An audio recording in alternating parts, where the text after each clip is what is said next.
When you look at me, what do you see? Do you see that I'm a male with stocky shoulders and a stubble beard? If so, what preconceptions do you now have?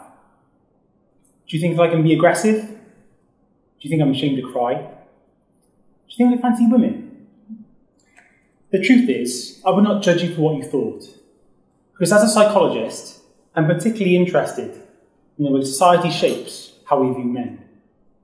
For example, we see blue as a masculine colour. Did you know that Viagra is actually coloured blue to make it more appealing to men? We also regard men as being unemotional and aggressive.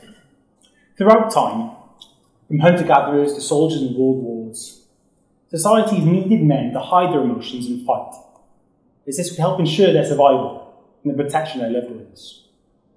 Masculinity was a protective armour which men wore to protect themselves from harm. It is now weighing them down.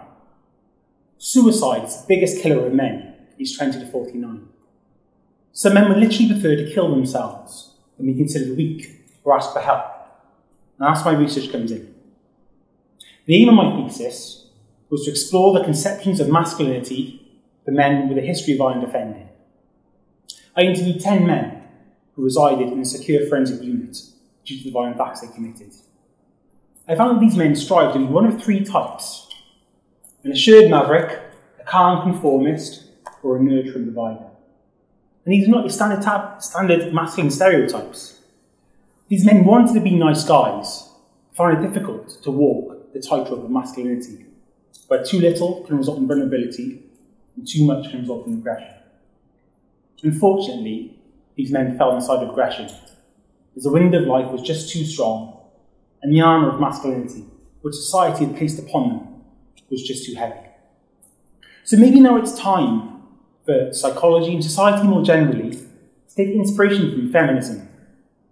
Generations of women fought for gender fairness in an attempt to prevent women from being repressed.